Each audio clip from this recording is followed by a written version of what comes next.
सन TV आणि संगीत कुलकर्णी त्यांचे मी आभार मानतो की त्यांनी मला ही भूमिका दिली आणि संधी दिली ही भूमिका करण्याची।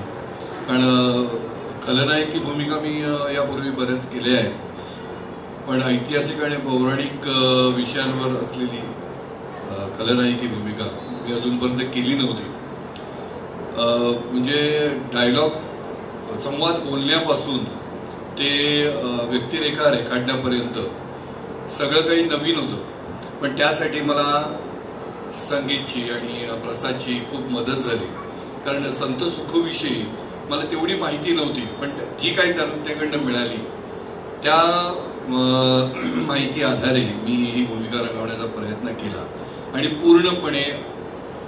पूर्णपणे खलनायक असल्या कारणामुळे मला फार जड नाही गेलं का त्याच्यात चांगुलपणा नाहीच आहे।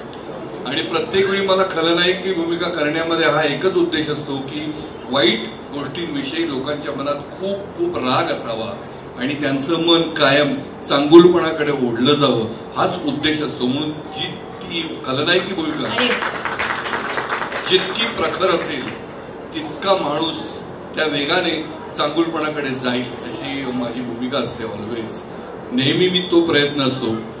तर मला तुम्हा लोकांना जर माझा राग आला तर मला खरोखरच त्यामध्ये आनंद होईल, कारण हे आता मग बघताना माझाच मला खूप राग येत होता।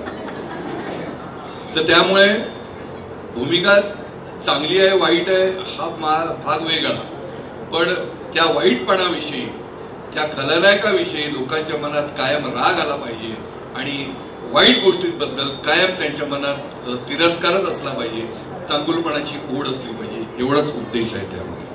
Thank you so much sir.